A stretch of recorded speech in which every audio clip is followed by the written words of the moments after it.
चीन सरकारको आर्थिक तथा प्राविधिक सहयोगमा सिन्धुपाल्चोक जिल्लाको जुगल गाउँपालिका वडा नम्बर 5 चनौटेमा रत्न राज्य माध्यमिक विद्यालयको भवन निर्माण भएको छ।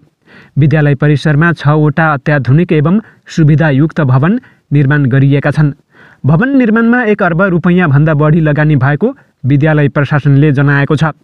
भूकम्पपछि टहरामा बसेर कष्टपूर्वक अध्ययन गरेका बालबालिकाले अत्याधुनिक भवनमा बसेर पढ्न पाएका छन्। विद्यालयमा जुगल गाउँपालिकाका 425 बालबालिका अध्ययनरत रहेका छन्। विगतमा कक्षा 8 देखि 12 सम्मका 60% विद्यार्थीले भाडामा कोठा लिएर बस्नुपर्ने बाध्यता रहेको थियो। विद्यालयमा सुविधायुक्त 84 कोठे छात्रावास बनेपछि कोठा भाडामा लिएर बस्नुपर्ने बाध्यताको अन्त्य भएको प्रधानाध्यापक टीका दत्त पौडेलले जानकारी दिनुभएको छ। भाडाको कोठामा बस्दा विशेषतः दलित विद्यार्थीले समस्या खेप्दै आएका थिए। कक्षा कोठा 24 र विद्यालय प्रशासनका लागि 22 कोठा रहेका छन्। विद्यालयमा पुस्तकालय 50 वटा, कम्प्युटर सहितको विज्ञान प्रयोगशाला लगायतका सुविधा रहेको छ। 2 दिनको नेपाल भ्रमण सकेर फर्किएका भारतीय विदेश सचिव विनय मोहन क्वात्राको छलफलमा पनि नयाँ हवाई रुट र भारतीय अनुमतिको सम्बन्धमा खासै छलफल भएन। पोखरा अन्तर्राष्ट्रिय विमानस्थल सञ्चालनमा आएको 1.5 महिना भयो, तर आन्तरिक उडानमा नै सीमित रहेको छ। गत जेठ 2 गतेबाट सञ्चालनमा आएको भैरहवा स्थित गौतम बुद्ध अन्तर्राष्ट्रिय विमानस्थलमा पनि पुस 1 गतेबाट बाह्य उडान ठप्प रहेको छ। भैरहवामा जजिरा एयरले हप्तामा 3 उडान गर्दै आएको थियो। खराब मौसमको कारण देखाउँदै 61 दिनदेखि भैरहवामा अन्तर्राष्ट्रिय नियमित उडान रोकिएको छ। तर दुवै विमानस्थलमा अन्तर्राष्ट्रिय उडानका लागि भारतको अनुमति पहिलो विषय हो। 2 दिनको नेपाल भ्रमण सकेर फर्किएका भारतीय विदेश सचिव विनय मोहन क्वात्रासँगको छलफलमा पनि नयाँ हवाई रुट र भारतीय अनुमतिको सम्बन्धमा खासै छलफल भएन। भारतीय सचिवसँगको भेटमा नेपाल तर्फबाट 2 हवाई प्रवेश मार्गको साथै गौतम बुद्ध अन्तर्राष्ट्रिय विमानस्थल नजिकको सीमा उडान सञ्चालनका लागि सहमतिका सम्बन्धमा अनुरोध गरिएको थियो। करिब 15 दिन अघि सो सम्बन्धमा परराष्ट्रमा प्रस्ताव पठाइएको प्राधिकरणका सूचना अधिकारी ज्ञानेन्द्र भुलले जानकारी दिएका छन्। भैरहवा रुटलाई बाई डिरेक्सनल बनाउने विमान आउने र जाने र पोखराको सम्बन्धमा सिमराबाट छिरेर गल्फ 590 रुट भएर जाने सम्बन्धमा हामीले पहिला पनि भनेका थियौँ, उनले भने। 2 देशको परराष्ट्र सचिवको भेटमा उद्योग तथा वाणिज्य सम्बन्धी छलफलले प्राथमिकता पाएकाले पनि यो नीतिगत विषय सम्बोधन नभएको भन्ने सुनिएको भुलले बताए। प्राधिकरणले केही समय अघि पनि कूटनीतिक नोट भनेर प्रक्रियागत रूपमा नै भारतलाई पठाएको, तर कुनै प्रतिक्रिया नआएको पनि उनले जानकारी दिए। भैरहवा, महेन्द्रनगर, नेपालगञ्ज र जनकपुरको आकाश प्रयोग गरी जहाज नेपाल भित्र्याउने सरकारको योजना अलपत्र पर्दै आएको छ। नयाँ रुट र सीमा उडान सहमतिको भारत समक्ष गरिएको प्रस्ताव भने नयाँ होइन।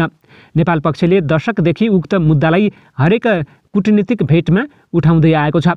भारतले मौखिक सहमति जनाउने तर कार्यान्वयन नगरेको प्राधिकरणका पूर्व कार्यकारी निर्देशक राजकुमार छेत्रीले बताएका छन्। चिनिया लगानी रहेका कारण पनि नयाँ हवाई रुटका लागि भारतीय अनुमति प्रभावित हुने सम्भावना रहेको छेत्रीले बताएका छन्। प्राधिकरणले भारतीय निकायसँग नयाँ रुटको विषयमा लामो समयदेखि छलफल गर्दै आएको छ, तर भारतले हालसम्म यो विषयमा निष्कर्ष सहितको निर्णय दिन सकेको छैन। यसले गर्दा भैरहवा, महेन्द्रनगर, नेपालगञ्ज र जनकपुरको आकाश प्रयोग गरी जहाज नेपाल भित्र्याउने सरकारको योजना अलपत्र पर्दै आएको छ। हाल 90% अन्तर्राष्ट्रिय उडान सिमराबाट काठमाडौँ भित्रने गरेका छन्। चीनबाट आउने विमान सगरमाथा आसपास क्षेत्र र भुटानबाट आउने विमान मेची हुँदै नेपाल प्रवेश गर्दछन्। नेपाल बाहिरिने हवाई रुट सिमरा, विराटनगर, जनकपुर, महेन्द्रनगर र भैरहवाको आकाश मार्ग रहेको छ। प्राय एउटै रुटबाट आवागमन हुँदा हवाई ट्राफिक जामका साथै उडान तालिका प्रभावित र लामो समयसम्म आकाशमै प्राय एउटै रुटबाट आवागमन हुँदा हवाई ट्राफिक जामका साथै उडान तालिका प्रभावित र लामो समयसम्म आकाशमै विमान होल्ड गर्नुपर्ने बाध्यता नेपालले भोग्दै आएको छ। हाल प्रयोग भइरहेका रुट बाहेक थप रुट उपलब्ध भएको अवस्थामा व्यवस्थापन गर्न सहज हुने बताइन्छ।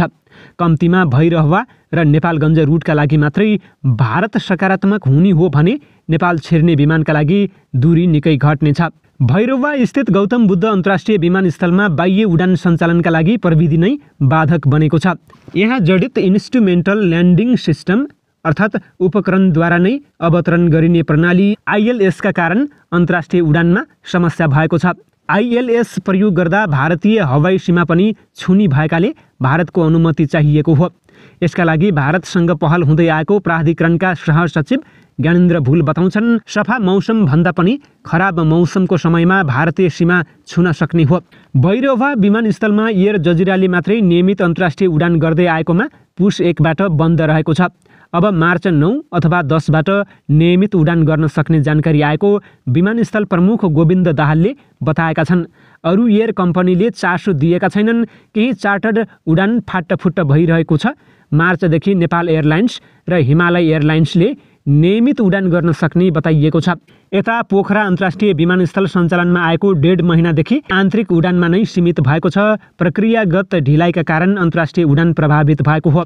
एयर एम्बुलेन्स चार्टर्ड पार्टीले उडानका लागि अनुरोध गरिरहे पनि 23 फेब्रुअरी यता उडान हुन नसक्ने प्राधिकरणका सहप्रवक्ता भुल बताउँछन्। अन्तर्राष्ट्रिय उडानका लागि एरोनोटिकल इन्फर्मेसन पब्लिकेसन AIP गरी पोखरालाई अन्तर्राष्ट्रिय विमानस्थलमा स्तर उन्नति भयो भनेर सूचना दिने काम भइसकेको छ। यसको 42 दिनको अवधि 22 फेब्रुअरीमा पुग्दैछ। 23 फेब्रुअरीबाट औपचारिक रूपमा अन्तर्राष्ट्रिय उडान सुरु हुन सक्ने भुल बताउँछन्। पोखराबाट नियमित उडानका लागि चाइनिज एयरलाइन्सले इच्छा देखाइरहेको भुलले जानकारी दिएका छन्। 23 फेब्रुअरीबाट उपकरणको माध्यमबाट उडान सञ्चालन गरिने विमानस्थल आयोजना प्रमुख विनेश मुनाकर्मीले बताएका छन्। जनवरी 12मा मात्रै पोखरा विमानस्थलको AIP प्रस्ताव गरेको भएर अन्तर्राष्ट्रिय उडानको प्रक्रिया ढिला भएको उनले थपेका छन्।